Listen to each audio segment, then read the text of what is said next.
Congratulations on a big win here at Newton Conover. Came down to the very last second there, but you guys able to pull it out. You both teams come in at 5-1 in the conference there in second place behind West Caldwell. Just talk about, first of all, the rivalry. Obviously, it means a lot to you, but with what was riding on this game tonight, what does it mean to get out of here with a win? Yeah, I think obviously the rivalry itself, speaks enough for itself. Whether they're good or bad, as always, you're going to get their best shot. It just kind of was fitting that both teams are 5-1 in this conference here, and just made for a little bit bigger game. Like I said, you felt like no matter what the records were, you were going to get both teams playing as hard as they could play, competing. And like I said, that's a pretty good team over there. They got some talent. They're going to get there. Like I said, it was one of those nights where I think we got off to a good start. Just held on, tied a knot, held on.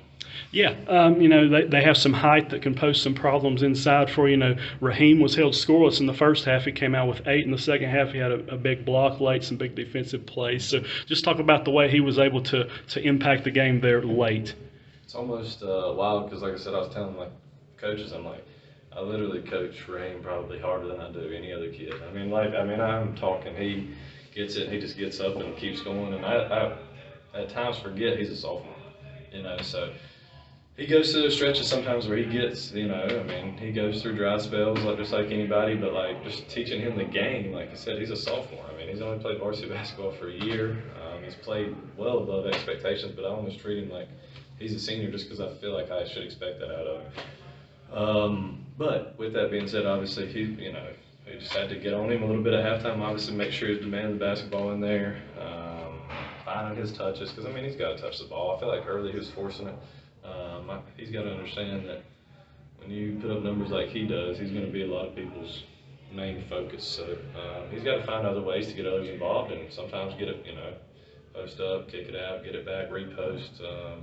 So he's just got to find other ways to get involved. Whether it's him scoring or getting assists or rebounds or whatever it is. And as a sophomore, I feel like sometimes it's frustrating when you're not getting your numbers that you're used to.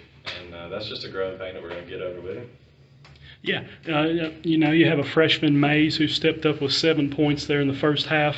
You had Parker Pate came off the bench, hit a big 3 late. You have little things like that. You have, the seniors stepping up with each making a free throw there late. Culliver and Gibbs. So, a lot of little things, and you were able to go your way there late. So talk about, those little plays like that turn into big, huge things. That's kind of what we preach with these guys. I feel like we can go 9, 10 deep, and I feel like I do trust those guys that are on the floor. There was multiple times where in the fourth quarter somebody went in who didn't play much in the third.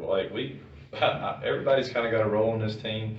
A lot of them understand it, and when they get in there, they're more than willing to do it. And I keep preaching to them, guys, get in there and whatever your role is, just be the best at that role. And if you'll do that, obviously everything else grows and evolves from that. And I think buying into that led to us getting some of those breaks late, not being mad when somebody's subbed out for defense or whatever. And I just felt like if we're able to do that, offense for defense, rebounding, all those things. If we got guys who play their role and unselfish, then you get a lot more of those breaks, I feel like, at the end of ball games. And then lastly, you come on the road and get a big win tonight. Now 4 of your next 5 are at home. So how excited are you for this next stretch to see what you guys can do at home? It's going to be good. That first stretch through the conference was obviously, it felt like it was road. And every night's a battle, obviously. With basketball in general, anything can go, but especially when you're on the road. So I think our kids play good in front of our home crowd. I think they get up for it, so we're excited for it, obviously, and kind of focused back in tomorrow on East Burke.